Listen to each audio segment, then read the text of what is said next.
And now we're live, I believe, on Facebook. If I do get, hopefully I'll get to see you guys here shortly because I want to be able to know that, that I'm doing this the right way. Anyways, we're going to keep going. We're going to see how this goes down. Here's the deal, guys. I'm just letting everybody know that I got back from my trip about a week ago on Saturday, from this past Saturday. I went to Costa Rica where I participated in a plant-based medicine retreat at Rythmia, and it's a full medical facility where you can go and you can participate in this ancient, great, beautiful plant-based medicine called ayahuasca. And I had the privilege of being able to go to this place and participate with this with a shaman named Taita Juanita. And I probably butchered his name. I did it all week long, but Taita was such a great person. His group, the men and women that were there taking care of us and watching over us throughout this whole time, it was unbelievable. And I got to tell you that I am incredibly grateful because I for many years, 15 years plus, have struggled with fibromyalgia, chronic pain, and I've also got early onset osteoarthritis, or so I've thought. Basically, just massive inflammation problems across the board. I've done everything from trying different medicines that are over the counter. I've tried prescription meds. I've tried everything to try to find a way to bring back my norm, if you will, and kind of a baseline level. And what I've found in that is that it was incredibly difficult because what it would do to my mind, the sharpness that I would lose in this process of going in and taking pain meds was just nuts. I mean, I remember there were times that I'd be at events and I couldn't even remember people's names that I was close friends with. I'd walk up to them and call them by the wrong name, and that was just not acceptable for the life that I live and the way that I interact and engage with folks. But on this trip, it wasn't just healing that I found, but I went every single night. There were 4 nights that I participated in this plant-based medicine, and it was the strangest thing I've ever done. I'm just telling you now. It was an amazing experience because it was a crossover. It was something that was beyond what I was raised with. My Christian roots, and many people that have been a part of my Christian roots would probably not even like the idea that I've been down this road. But what I can tell you is that it was an incredibly respectful ceremony each of the nights. And each night they were very open and receptive to God the Father, God the Mother, the Creator, the cosmos, this idea that there is something much bigger than us out there and a whole lot more than we could ever begin to describe. And on this, it wasn't just a quest for me to feel better, to have healing from a physical perspective. But my family's been through a whole hell of a lot of shit over the last few years. My wife had a stroke 2.5 years ago, actually 3 years ago now. And during that time, she lost her grandmother. She lost her father. We've had all sorts of family ups and downs throughout that time. And it's been a very painful, stressful time of trying to find ways of healing and really, frankly, forgiveness, looking at ways that we can find ways of working through some of this turmoil and the crises that have occurred in our lives. We've sent off 2 of my oldest kids, my 2 daughters, Kaylin and Grace, off to college during all of this time. We've had to move into we didn't have to, but we moved into a new house. I've changed jobs. There's been just a lot of chaos. And with that comes a lot of stress upon our bodies. And what I'm realizing is that my life and my passion has always been one of loving people and healing people. And on this quest and this journey, I really sought deeply to go into this with an idea of finding a deeper meaning to life and how I can live more fully into what my true heart desires. I mean, guys, I can sell stuff to you all day long, and I probably will sell you something eventually. But the idea isn't that my life is not about being a sales guy.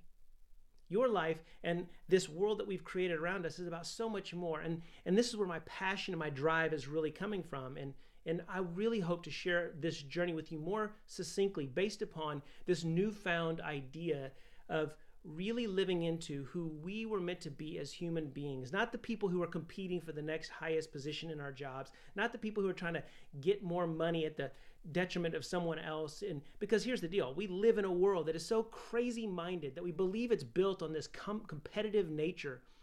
And it is competitive, but it's not meant to be. You see, nature as we know it is cooperative. We are supposed to be cooperative beings, walking hand in hand, not with fist up, ready to fight the next guy who's going to step in our path. And what I've learned on this journey towards healing, was that I came with some really, quite frankly, dumb intentions that turned out to be incredibly beautiful intentions. I went each night into the ceremonies with an intention of discovering my true self. I asked questions like, I want to experience the suffering of Christ. I want to experience the suffering of leaders that have gone before me, the Gandhis, the greats that have been out there who have experienced true persecution.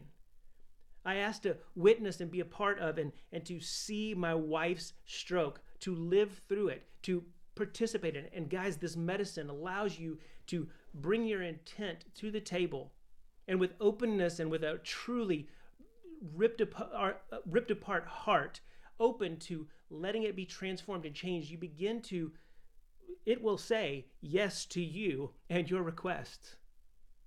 I saw things that I will never unsee. And there will be skeptics out there who are going to say, well, yeah, you were on a huge high. You were, tripping, if you will. But guys, I'm telling you, this was too real. And I was there with 80 other people who all had experiences that were incredibly deep and formative. And not just formative, but they were so in line with each other. It's like this community. It's like we breathe new life into each other. We can't stop connecting with each other. I've never been a part of something where I've connected so quickly with people. And these are the things that are going to be coming up over the next couple of weeks. My hope is that, well, I know this week on Wednesday, I've got an interview, and the following week I do as well. And I want to bring these folks in, and I want us to explore and discover and have conversations around what it looks like to live into your true self. Now that we've gone through this unbelievable healing ceremony where we were taken care of and watched over and healing ceremonies that I've always known at the core of my being that when Jesus, for example, when he would touch people and he would heal people, it wasn't just for Jesus. He was showing us a way and a path to do this. And it was a human thing, not a divine thing, or rather it was a divine thing, but that's just it. The divine thing resides within us. We have this idea in our minds that God out there somehow is living in this world or interacting in this world like we're some sort of pawns in a game. But I'm here to tell you that that's not what it is. We are cogs in the wheel. We are participating in energy that is literally blowing like the wind constantly. The energy of the wind shifts around us and wraps us, and it's the breath of life that we breathe. The very notion of breath of life and spirit and wind, those words are all overlaps. Those are all words that mean the same thing. And guys, I want you to know that I love my heritage, and I love I love to follow Christ, and I love business, and I love to listen and hear the insights from great leaders and great religious traditions like Buddhism and Hinduism, because there's so much richness there, and it's not any different than the stuff that I've studied all my life. And it's time that we remove the veil of this BS that we've been telling ourselves and begin to uncover and the distinct things about us as human beings that have throughout history been true. I know business leaders right now who are looking at me and they're going, oh, here comes the spiritual lesson. And I'm telling you guys, this is who I'm here to be. This is how I am going to be from this point forward, because your businesses are a spiritual endeavor. They are a piece of you and the way you contribute to this world. You were not meant to sit back and collect riches over riches, hand over fist, in order for you to succeed. It's so that you can be a better part of the whole, contributing and participating together, not competitively striving to rip people to shreds. I'm on a high horse and I know it, but I'm tired. I'm tired of sitting back and us sitting around acting like we have got something to prove in this world.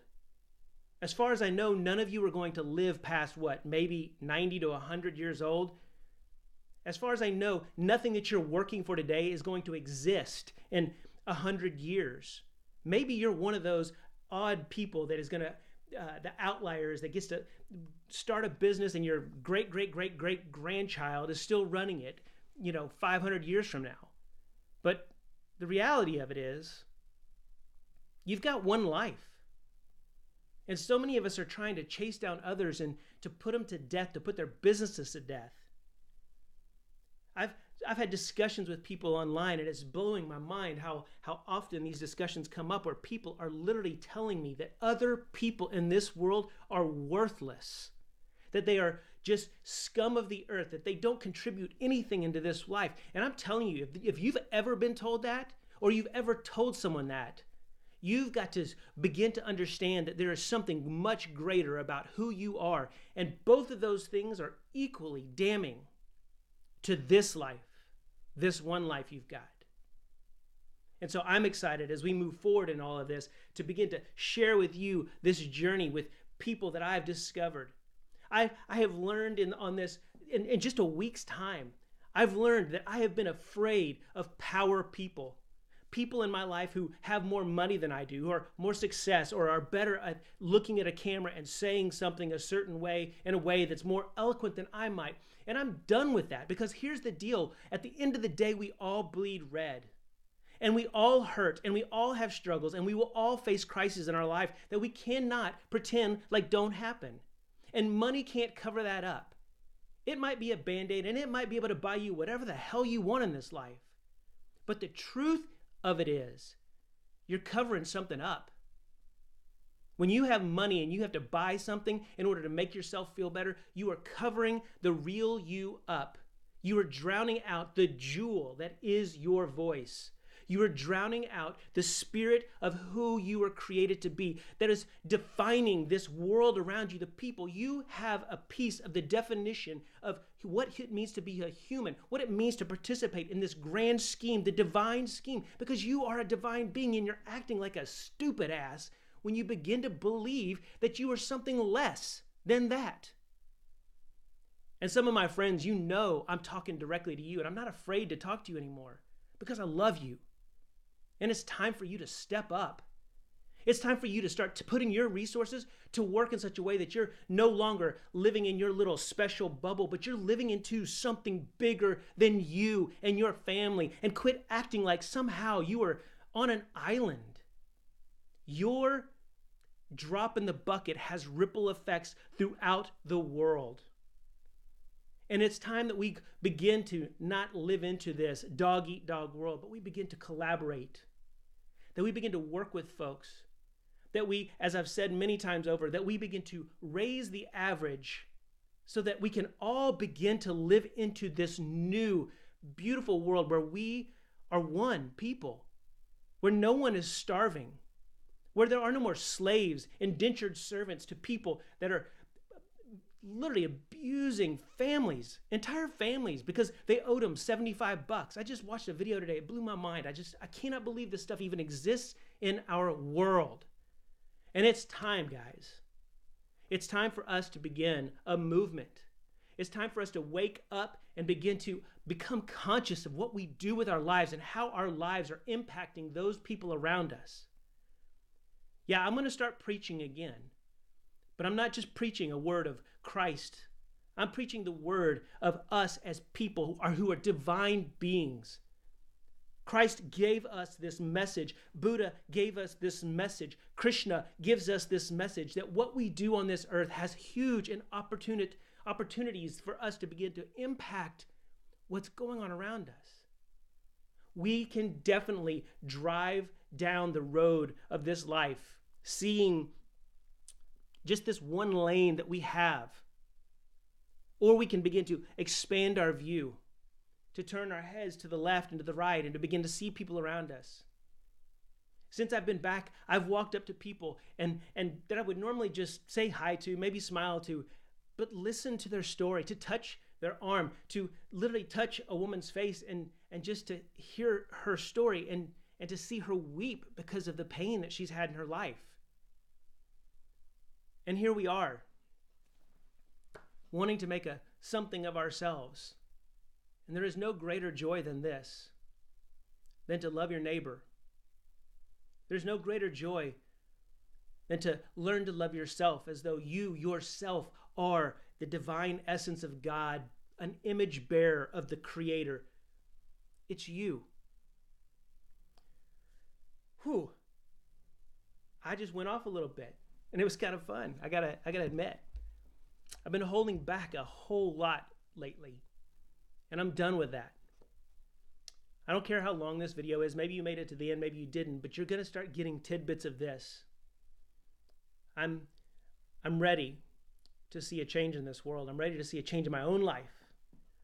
I feel a huge responsibility to make sure that my children understand that their quest for truth is a legitimate quest anytime in any direction they need to go.